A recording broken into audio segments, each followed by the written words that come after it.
Hello student, welcome to আড্ডা 24/7 Bangla official YouTube চ্যানেলে প্রত্যেককে স্বাগত আজকের ইম্পর্টেন্ট এই শোতে। এবং এই শোটি একটি ব্রেকিং নিউজ যেটি অলরেডি পাবলিশড করে ফেললো এসএসসি। সেটি হচ্ছে আগামী সপ্তাহে এসএসসি নিয়োগের বিজ্ঞপ্তি প্রকাশ। আজকে কিন্তু বিভিন্ন সংবাদপত্রে, সংবাদ মাধ্যমগুলোতে এই নিউজটি কিন্তু ক্রমাগত দেখানো হচ্ছে এবং তোমরা বুঝেও গেছো যে যারা শিক্ষকতার স্বপ্ন নিয়েছি বা যাদের নতুনভাবে শিক্ষকতার পরীক্ষার কবে আসবে, বিজ্ঞপ্তি কবে হতে পারে, এই সংক্রান্ত বিষয়ে যে চিন্তা ভাবনা ছিল সেটি কিন্তু সামনে এসএসসি প্রকাশ করতে চলেছে। কারণ আমরা প্রত্যেকেই জানি যে সুপ্রিম কোর্টের নির্দেশ অনুসারে ৩১শে মের মধ্যে আমাদের নতুন এসএসসির বিজ্ঞপ্তি জারি করার কথা বলা হয়েছে এবং ৩১শে ডিসেম্বরের মধ্যে তার নিয়োগ প্রক্রিয়া সম্পূর্ণ করার নির্দেশ আগেই কিন্তু সুপ্রিম কোর্ট দিয়ে দিয়েছিল। এবং মাঝখানে যে ধরনের টানাপোড়েন চলছিল যে আদৌ পরীক্ষাটি নেওয়া হবে কিনা, বা যারা অযোগ্যদের প্রার্থীদের যে লিস্ট পাবলিশ হয়েছে তারা পরীক্ষায় বসতে পারবে কিনা ইত্যাদির বিভিন্ন মানে রিভিউ পিটিশন জমা পড়েছিল। এবং সেখান থেকে কিন্তু পরিষ্কার বলাই হয়ে গেছে যে না, তাদের চাকরি বহাল নেই, বা তারা যে নতুনভাবে পরীক্ষায় বসতে পারবে কিনা সেটা নিয়েও কিন্তু আপাতত একটা বড় সন্দেহজনক চিন্তা ভাবনার মধ্যে রয়েছে।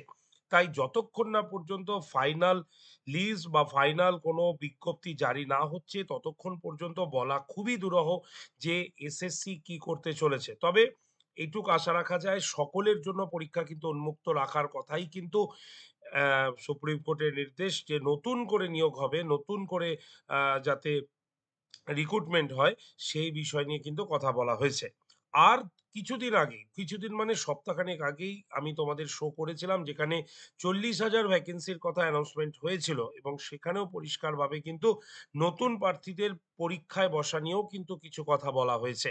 সুতরাং সব হিসাব মিলিয়ে যদি আমরা আপাতত কনক্লুশনে আসি তাতে আমরা দেখতে পাবো যে নতুনরাও কিন্তু এবছর পরীক্ষায় বসতে পারছে, এরকম একটি ইঙ্গিত কিন্তু পাওয়া গেছে।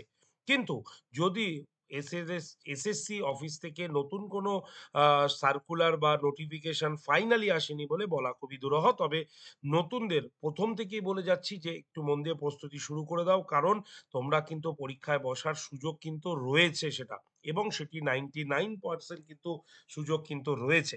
সুতরাং সেটাই কিন্তু হতে চলেছে এবং ৩১শে মের মধ্যেই কিন্তু বেরোতে চলেছে এসএলএসটির নতুন বিজ্ঞপ্তি, যেটি কিন্তু একদম তোমরা দেখতেই পারছো যে সংবাদ মিডিয়াগুলোতে পাবলিশড হয়ে গেছে। ঠিক আছে?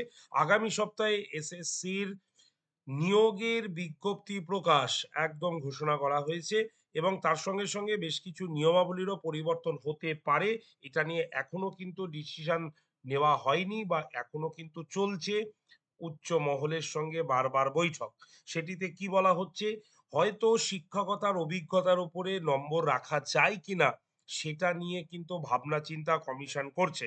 অর্থাৎ যারা ২০১৬-র যোগ্য প্রার্থী রয়েছেন তাদেরকে যদি পরীক্ষায় বসতে হয় তাহলে তাদেরকে এক্সট্রা মার্কস দেওয়া যায় কিনা সেটা নিয়ে কিন্তু, বা তাদের শিক্ষকতার অভিজ্ঞতার উপরে কোনো মার্কস দেওয়া যায় কিনা সেটা নিয়ে কিন্তু কমিশন চিন্তা ভাবনা চালাচ্ছে।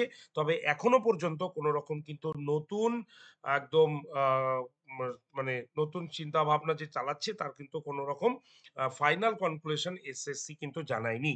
আমরা দেখতে পাচ্ছি যে এসএসসির নতুন নিয়োগের নতুন ভাবনা, তার মানে নতুন নিয়োগ কিন্তু হচ্ছে।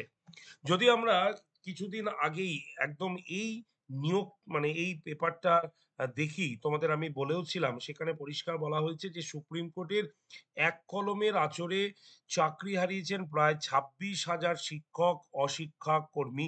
নতুন করে চলতি বছরের মধ্যে নিয়োগের নির্দেশ রয়েছে, সেই নির্দেশিকা অনুযায়ী পরীক্ষার প্রস্তুতি শুরু করেছে স্কুল সার্ভিস কমিশন। চলতি মাসে বিজ্ঞপ্তি জারির কথা বলা হয়েছে। যেটা বলা হয়েছে যে এই নিউজটা অলরেডি আগেই বলেছে, তবে এসএলএসটির মানে ক্ষেত্রে বা এসএসসি নতুন যে চিন্তা ভাবনা করেছে তাতে কিন্তু ওএমআর শিট এর কার্বন কপি শিক্ষার্থীদের মানে যারা পরীক্ষার্থী যাবেন তাদেরকে দিয়ে দেওয়ার চিন্তাভাবনা রয়েছে, এবং যে কার্বন কপিটি থাকছে সেটিকে কিন্তু আরো 6 মাস এক্সট্রা মেয়াদে সেটা কিন্তু রাখারও একটা সুদীর্ঘ পরিকল্পনা এসএসসি কিন্তু নিয়েছে।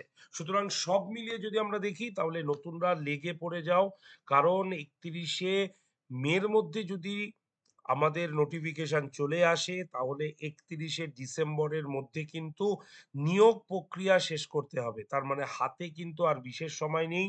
June, July, August, September, October, November, December মানে মাত্র ৭ মাস, অর্থাৎ ৬ মাসের মধ্যে কিন্তু তোমাদের এত খাটনি, এত পরিশ্রম সেটার কিন্তু একদমই সুরাহা হয়ে যাবে সুপ্রিম কোর্টের অর্ডারে। ঠিক আছে?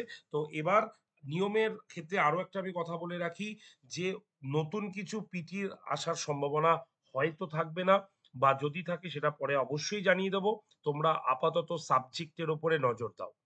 আর আড্ডা 247 বেঙ্গলির থেকে এটা উদ্যোগ নেওয়া হয়েছে। তোমরা এই যে শোটি দেখছো তার ডেসক্রিপশন বক্সে একটি গুগল ফর্ম দেওয়া থাকলো, সেখানে কিছু সাবজেক্টের কথা বলা রয়েছে। তোমাদের মধ্যে যারা যারা সেই সাবজেক্টের জন্য প্রস্তুতি বা সেই সাবজেক্টের প্রতি পড়ার ইন্টারেস্ট রাখো, অবশ্যই কিন্তু গুগল ফর্মে সেই সাবজেক্টটাকে মেনশন করে দেবে। ঠিক আছে? তো এই হচ্ছে নিউজ। তো এবছরই কিন্তু পরীক্ষা হচ্ছে, এবং আগামী সপ্তাহের মধ্যেই কিন্তু নতুন বিজ্ঞপ্তি জারি হচ্ছে। তাই নতুনরা এবং যারা ২০১৬ আহ, মানে শিক্ষক শিক্ষিকা রয়েছেন তারাও কিন্তু শুরু করে দিতে পারেন আপনাদের প্রস্তুতি, এবং নতুনরাও কিন্তু করে দাও অবশ্যই। আর গুগল ফর্মটা প্রত্যেকেই কিন্তু ফিল আপ করে দিও। ঠিক আছে? নেক্সট ফার্দার নোটিফিকেশন আপডেট নিয়ে অবশ্যই আমরা সেশনে আসবো। তো তার আগে যারা যারা সেশনটি দেখলে প্রত্যেকে লাইক শেয়ারের পাশাপাশি অবশ্যই সাবস্ক্রাইব করে রাখো চ্যানেলটি, যাতে নতুন নিউজ এসে গেলে সঙ্গে সঙ্গেই আমরা যাতে তোমাদের সবার আগে জানিয়ে দিতে পারি, এবং তোমার কাছে সেই শোর নোটিফিকেশন পৌঁছে যেতে পারে সবার আগে।